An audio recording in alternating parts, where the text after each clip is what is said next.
نحمدہ و نصلی علی رسولہ الکریم اما بعد فاعوذ باللہ من الشیطان الرجیم بسم اللہ الرحمن الرحیم ربنا اشرح لنا صدورنا ویسر لنا امورنا واحلل عقدۃ من لساننا یفقہوا قولنا وجعلنا وزیرا من اہلنا اللہم فقہنا فی الدین ربنا زدنا علما رب یسر ولا تعسر وتمم بالخیر وبک نستعین۔ الحمدللہ مختصر دورہ ترجمہ قرآن کے سلسلے میں آج ہم 24ویں پارے کو سمجھیں گے، جو کہ سورہ زمر کی آیت نمبر 32 سے شروع ہو رہا ہے۔ اللہ سبحانہ وتعالیٰ سوال کر رہے ہیں فمن ازلم، اس سے بڑا ظالم کون ہوگا، ممن کذب علی اللہ، جو اللہ پر جھوٹ باندھے، وکذب بالصدق، اور جب جھٹلائے سچائی کو، اس جاءہ، جب وہ اس کے سامنے آ جائے، جب وہ اس کے پاس آ جائے۔ الیس فی جہنم مثوی للکافرین، کیا جہنم کافروں کے لیے کافی نہیں ہے؟ اللہ پوچھ رہا ہے کہ ان لوگوں کافروں کے لیے اصل میں جہنم میں ہی ان کا ٹھکانہ ہے۔ اور اللہ فرما رہا ہے جو سچائی لے کر آیا اور جنہوں نے اس کو سچ مانا۔ سچائی کون لے کر آیا؟ حضرت محمد صلی اللہ علیہ وسلم سچا دین لے کر آئے، اور اس کو سب سے پہلے کس نے سچ مانا؟ صحابہ کرام نے۔ وہی عذاب سے بچنے والے ہیں۔ آج ہم بھی اگر سچائی کو مانتے ہیں تو انشاءاللہ ہمارے لیے بھی یہی خوشخبری ہے، اور وہ اپنے رب کے پاس وہ سب کچھ پائیں گے جس کی کہ وہ خواہش کریں گے۔ اور اللہ ہی ہے جو موت کے وقت روحیں قبض کرتا ہے، اور جو ابھی نہیں مرا ہے اسی روح نیند میں قبض کر لیتا ہے، پھر جس پر وہ موت کا فیصلہ نافذ کرتا ہے اسے روک لیتا ہے، اور دوسروں کی روحیں ایک وقت مقرر کے لیے واپس بھیج دیتا ہے۔ نیند کو موت کی بہن کہا گیا، بالکل جیسے انسان کی مرنے کے وقت ہوتا ہے فیلنگ، ویسی نیند کے وقت ہوتی ہے، پتہ ہی نہیں چلتا کیا ہو رہا ہے کیا نہیں۔ ایک بندہ سویا پڑا ہو، اس کے ارد گرد جو کچھ بھی ہو رہا ہے اس کو کچھ پتہ نہیں چلتا نا، تو اسی کی طرف اشارہ کر رہا ہے اللہ سبحانہ وتعالیٰ۔ اور اللہ فرما رہا ہے کہ یہ لوگ قیامت کے بارے میں مذاق اڑاتے ہیں، حالانکہ وہ بہت برا عذاب ہے جب وہ آ جائے گا۔ یہ لوگ فدیے میں دینا چاہیں گے سب کچھ، لیکن اللہ ان سے ہرگز قبول نہیں کرے گا۔ اور انسان کو جب ذرا سی مصیبت چھو جاتی ہے تو ہمیں پکارتا ہے، اور جب ہم اسے اپنی نعمت دیتے ہیں تو وہ تکبر کرنے لگتا ہے، اور اس کو یہ غرور ہو جاتا ہے کہ یہ تو مجھے اپنے علم کی بنا پر دیا گیا ہے۔ نہیں، بلکہ یہ آزمائش ہے۔ یہ قرآن میں بار بار ذکر آیا کہ جب اللہ کوئی نعمت سے نوازتا ہے تو دراصل یہ آزمائش ہوتی ہے، یا مصیبت آتی ہے وہ بھی آزمائش ہوتی ہے کہ یہ اس کے اوپر بندہ کیا ری ایکشن ہے اس کا۔ اور پھر اللہ فرما رہا ہے کہ اے بندو، نبی صلی اللہ علیہ وسلم کہہ دو کہ اے میرے بندو، جنہوں نے اپنی جانوں پر زیادتی کی ہے اللہ کی رحمت سے مایوس نہ ہو جاؤ، یقیناً اللہ سارے گناہ معاف کر دیتا ہے، وہ تو غفور الرحیم ہے۔ گویا کہ اگر غلطی ہو گئی، اپنی جان پر زیادتی کی، کسی پر زیادتی نہیں کی گناہ کر کے، اپنی جان پر ظلم کیا، تو اللہ کہہ رہا ہے کہ پھر تم مایوس نہ ہو جاؤ، بلکہ اللہ کی طرف پلٹ آؤ۔ یہ بہت اہم بات یہاں پتہ چل رہی ہے کہ اللہ فرما رہا ہے کہ انیبو الی ربکم واسلموا لہ۔ پہلے کہا گیا پلٹ آؤ اپنے رب کی طرف، انیبو پلٹ آؤ، پھر کہا گیا اسلموا سرنڈر کر جاؤ، اپنی غلطی کا احساس کر لو اور سلنڈر کر کے، اور پھر واتبعوا احسن ما انزل الیکم، اس چیز کی پیروی کرو جو احسن ہے، جو تمہاری طرف نازل کی گئی، قرآن کے احسن احکامات کی پیروی کرو۔ 3 اصول بتا دیے گئے گناہوں کی معافی کے، کہ پہلے پلٹ آؤ کہ اب میں آئندہ یہ کام نہیں کروں گی، میرے سے غلطی ہو گئی، اور پھر سرنڈر کر جاؤ کہ اللہ میں تو بس آپ مجھے معاف کر دیجئے، میرے سے یہ غلطی ہو گئی اور میں اب آئندہ کبھی غلطی نہیں کروں گی۔ اور پھر کیا کرو؟ اچھے اچھے کام کرنے شروع کر دو، تمہاری غلطیاں اللہ معاف کر دے گا۔ اللہ سبحانہ وتعالیٰ کہتا ہے کہ اگر انسان اتنے گناہ کرے جتنے سمندر کے جھاگ جتنے، اور پھر اللہ کے پاس پلٹ کے آئے تو اللہ اس کو ضرور معاف کر دے گا، اگر وہ معافی چاہے گا۔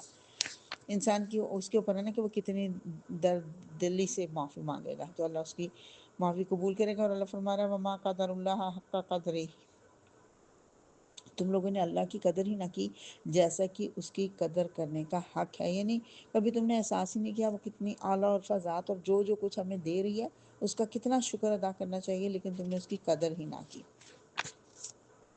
اور اللہ فرما رہا ہے کہ تم دیکھو گے کہ فرشتے عرش کے گرد حلقہ بنائے ہوئے اپنے رب کی حمد اور تسبیح کر رہے ہوں گے، اور لوگوں کے درمیان ٹھیک ٹھیک حق کے ساتھ فیصلہ چکا دیا جائے گا، اور پکارا جائے گا کہ الحمدللہ رب العالمین، حمد ہے اللہ رب العالمین کے لیے۔ الحمدللہ سورہ زمر مکمل ہوئی اور سورہ مومن کا آغاز ہو رہا ہے۔ مکی صورت ہے، 9 رکوع ہیں، 85 آیات ہیں۔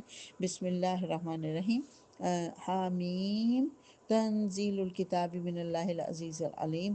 اس کتاب کا حامیم حروف مقطعات، اس کتاب کا نزول اللہ کی طرف سے جو زبردست ہے اور سب کچھ جاننے والا ہے، گناہ معاف کرنے والا اور توبہ قبول کرنے والا ہے، لیکن سخت سزا دینے والا بھی ہے اور بڑا صاحب فضل بھی ہے۔ کوئی معبود اس کے سوا نہیں اور سب نے پلٹ کر اسی کی طرف جانا ہے۔ اور جتھے یہ نہیں ہے، اللہ نے بہت نوح کی قوم بھی جھٹلا چکی تھی اور اس کے بعد بہت سے دوسرے جتھے بھی تھے، اللہ نے ہر ایک جنہوں نے اللہ کو جھٹلایا، نبی کو جھٹلایا، اللہ نے سب کو واصل جہنم کر دیا۔ اور اللہ فرما رہا ہے کہ اللہ کے عرش کے جو عرش کے گرد جو فرشتے رہتے ہیں، ہر وقت اللہ کے حمد کے ساتھ تسبیح کر رہے ہیں، اور وہ ایمان لانے والوں کے حق میں دعائیں مغفرت کرتے ہیں، گویا کہ ہمارے لیے سفارش کر رہے ہیں وہ اللہ سے۔ وہ کہتے ہیں ہمارے رب تو اپنی رحمت اور اپنے علم کے ساتھ ہر چیز پر چھایا ہوا ہے، بس معاف کر دے اور عذاب دوزخ سے بچا لے ان لوگوں کو جنہوں نے توبہ کیا اور تیرا راستہ اختیار کیا ہے۔ تو پیچھے ہم نے دیکھا نا کہ انیبو و اسلمو، جو یہ راستہ اختیار کرتا ہے اس کے لیے فرشتے بھی اللہ سے دعائیں کرتے ہیں، اور اللہ تعالیٰ ان کو قیامت کے دن ان کی برائیوں سے بچا دیتا ہے۔ جو انہوں نے غلطیاں کی ہیں، برائیاں کی ہیں، ان سب کو اللہ معاف کر دیتا ہے، جن کے لیے فرشتوں کی دعائیں مل جائیں، اور کیا چاہیے الحمدللہ۔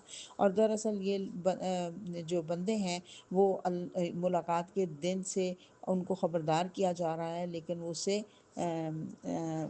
ڈرتے نہیں ہیں۔ ملاقات کے دن کی ان کو امید ہی نہیں ہے۔ یوم طلاق کہا گیا، طلاق کہتے ہیں ملاقات کا دن، اور یہ ملاقات کا دن کیا ہے؟ انسان اپنی روح سے جا ملے گا اس دن، روح سے ملاقات کرے گا، اگلوں اور پچھلوں سے ملاقات کرے گا، ساری قومیں وہاں موجود ہوں گی نا، اور جزا اور سزا سے ملاقات کرے گا جس کا وہ اہل ہوگا۔ پھر حضور صلی اللہ علیہ وسلم سے ملاقات کرے گا، فرشتوں سے ملاقات کرے گا، اور اللہ سبحانہ تعالیٰ سے بھی ملاقات ہوگی انشاءاللہ۔ اور اللہ فرما رہا ہے آج کوئی بات چھپی ہوئی نہیں ہوگی، انسان سب بے پردہ ہو کر آ جائیں گے۔ پھر حضرت موسیٰ کا قصہ بیان ہو رہا ہے کہ موسیٰ اور ہارون کو فرعون اور حامان اور قارون کی طرف اللہ نے اپنی نشانیاں دے کر بھیجا تھا، لیکن انہوں نے یہی کہا کہ یہ ساحر ہے، کذاب ہے۔ اور پھر ایک روز فرعون نے اپنے درباریوں سے کہا مجھے چھوڑو، میں اس موسیٰ کو قتل کیے دیتا ہوں، اور پکار دیکھیے یہ اپنے رب کو، مجھے اندیشہ ہے کہ تمہارا دین بدل ڈالے گا یا ملک میں فساد برپا کرے گا۔ تو موسیٰ علیہ السلام نے کہا انی اُذْتُ بربی و ربکم من کل متکبر لا یؤمن بیوم الحساب، میں اس ہر متکبر کے مقابلے میں جو یوم الحساب پر ایمان نہیں رکھتا اپنے رب اور تمہارے رب کی پناہ لیتا ہوں۔ یہ دعا ہے جب کوئی کسی پر ظلم کر رہا ہو تو یہ دعا پڑھنی چاہیے، انی اُذْتُ بربی، آیت نمبر 27 ہے سورہ مومن کی۔ تو اور ہمیں حضور صلی اللہ علیہ وسلم نے سکھایا اللہم انا نجعلک فی نحورہم ونعوذ بک من شرورہم۔ ایک بندہ مومن جو ہے وہ اب اللہ سے توقع رکھتا ہے، اللہ سے امیدیں رکھتا ہے۔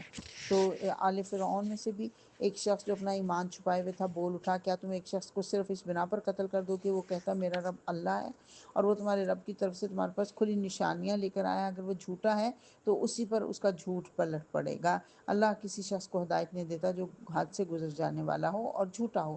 فرعون نے کہا میں تمہیں وہی رائے دے رہا ہوں جو مجھے مناسب نظر آتی ہے، اور میں اسی راستے کی طرف تمہاری رہنمائی کرتا ہوں جو کہ ٹھیک ہے۔ تو ایمان لانے والے نے کہا کہ لوگوں مجھے خوف ہے کہیں تم پر بھی وہ دن نہ آ جائے جو تم سے پہلے بہت سے جتھوں پر آ چکا ہے۔ پھر دوسرے رسولوں کی مثالیں دے کر یہ بندہ مومن لوگوں کو سمجھانے کی کوشش کر رہا ہے، لیکن فرعون اتنا وہ ہے اپنے تکبر میں ڈوبا ہوا، وہ کہتا ہے حامان ذرا ایک بلند عمارت بناؤ تاکہ میں اوپر چڑھ کر ان کے رب کو دیکھ سکوں جس رب کی یہ بات بتا رہے ہیں۔ تو مجھے تو یہ موسیٰ جھوٹا ہی معلوم ہوتا ہے۔ اور پھر وہ جو بندہ مومن تھا وہ بولا کہ اے میری قوم کے لوگوں میری بات مانو، میں تمہیں صحیح رستہ بتاتا ہوں۔ اے قوم یہ دنیا کی زندگی تو چند روزہ ہے، ہمیشہ کے قیام کی جگہ آخرت ہی ہے، اور جو نیک عمل کرے گا وہ جنت میں داخل ہوگا۔ اور یہ لوگ جو ہیں یہ تمہیں آگ کی طرف بلاتے ہیں اور یہ دعوت دیتے ہیں کہ اللہ کے ساتھ تم کفر کرو، جبکہ تمہیں اللہ مغفرت کی طرف، بخشش کی طرف بلا رہا ہے، اور پلٹنا تو سب کو اللہ ہی کی طرف ہے۔ اور ان لوگوں نے اس مومن کے خلاف بری چالیں چلیں، اللہ نے اس کو ان سب سے بچا لیا، اور فرعون کے ساتھی خود بدترین عذاب کے پھیر میں آ گئے، دوزخ کی آگ ہے جس کے سامنے صبح و شام وہ پیش کیے جاتے ہیں، اور پھر ان کو اس کے بعد آل فرعون کو شدید تر عذاب میں داخل کر دیا جائے گا، یعنی جہنم میں پھینک دیا جائے گا، اور وہ وہاں پہ ایک دوسرے سے جھگڑ رہے ہوں گے۔ اور پھر جہنمی اس کے داروغہ سے کہیں گے، دوزخ کے داروغہ سے، کہ ہمارے اپنے اللہ سے دعا کرو کہ ہمارے عذاب میں بس ایک دن کی کمی کر دے۔ وہ پوچھیں گے کیا تمہارے پاس رسول کھلی نشانیاں لے کر نہیں آئے تھے؟ وہ کہیں گے ہاں وہ تو آئے تھے۔ جہنم کے اہلکار بولیں گے تو پھر بس تم ہی دعا کرو، اور کافروں کی دعا تو ضائع ہی ہو جانے والی ہے، یعنی پھر ہم تمہارے لیے درخواست نہیں کریں گے اگر تم نے رسولوں کو جھٹلایا تھا، ہم تمہاری سفارش نہیں کریں گے، گویا کہ یہ کہا جا رہا ہے۔ اور اللہ فرما رہا ہے نبی صلی اللہ علیہ وسلم فصبر، صبر کیجئے، اللہ کا وعدہ برحق ہے، اور اپنے رب کے حمد کے ساتھ اس کی تسبیح کرتے رہو، یعنی صبر کرنا ہے، ویٹ کرنا ہے، جب صبر کرنا ہے تو اس دوران میں کیا کرنا ہے؟ اللہ کا ذکر کرتے رہنا ہے اس وقت۔ اور تمہارا رب کہتا ہے قَالَ رَبُّكُمُ ادْعُونِي أَسْتَجِبْ لَكُمْ، مجھے پکارو میں تمہاری دعائیں قبول کرتا ہے۔ اللہ خود کہہ رہا ہے مجھے پکارو میں تمہاری دعائیں قبول کروں گا، لیکن جو لوگ تکبر میں آ کر میری عبادت سے منہ موڑتے ہیں، یعنی میرے سے دعائیں نہیں کرتے، یا دعا کو عبادت کہا جا رہا ہے، میری عبادت سے منہ موڑتے ہیں، ضرور وہ ذلیل و خوار ہو کر جہنم میں داخل ہوں گے۔ استغفر اللہ، یعنی اس کا مطلب ہے دعا عبادت کا مغز ہے کہا گیا نا، تو جو خود کو فقیر سمجھ کے اللہ سے مانگے گا، دعائیں مانگتا مانگتا تھکے گا نہیں۔ حضرت عمر نے کہا تھا مجھے دعاؤں کی قبولیت کا فکر نہیں ہے کہ قبول ہوتی ہیں یا نہیں، مجھے فکر یہ ہے کہ کہیں میرے سے دعا مانگنے کی توفیق نہ چھن جائے۔ تو یہ ایک بہت اہم چیز ہے، یہاں پہ اللہ خود فرما رہا ہے کہ میں تمہیں تمہاری دعاؤں کا جواب دوں گا، تم میرے سے مانگو۔ حضرت سلمان فارسی کی روایت ہے، حضور صلی اللہ علیہ وسلم نے فرمایا کہ قضا کو کوئی چیز نہیں ٹال سکتی مگر دعا، یعنی اللہ کے فیصلے کو بدل دینے کی طاقت کسی میں نہیں، مگر خود اللہ اپنا فیصلہ بدل سکتا ہے، اور یہ اسی وقت ہو سکتا ہے جب بندہ سے دعا مانگتا ہے۔ اور حضور صلی اللہ علیہ وسلم نے فرمایا آسمان سے کوئی مصیبت اترتی ہے اور زمین سے دعا اٹھتی ہے، دونوں آپس میں ٹکراتی ہیں، پھر جو زیادہ طاقتور ہوتی ہے وہ غالب آ جاتی ہے، یعنی اگر دعا مضبوط ہوگی، اسٹرانگ ہوگی، تو مصیبت کے اوپر قابو پا لے گی۔ اور حضور صلی اللہ علیہ وسلم نے فرمایا جو اللہ سے نہیں مانگتا اللہ اس پر غضبناک ہوتا ہے۔ وہ اللہ ہی تو ہے جس نے تمہارے لیے رات بنائی تاکہ تم اس میں سکون حاصل کرو، اور دن کو روشن کیا۔ حقیقت یہ ہے کہ اللہ بڑا فضل فرمانے والا ہے۔ زمین کو جائے قرار بنایا، آسمان کا گنبد بنا دیا، جس نے تمہاری صورت بنائی بڑی ہی عمدہ بنائی، جس نے تمہیں پاکیزہ چیزوں کا رزق دیا۔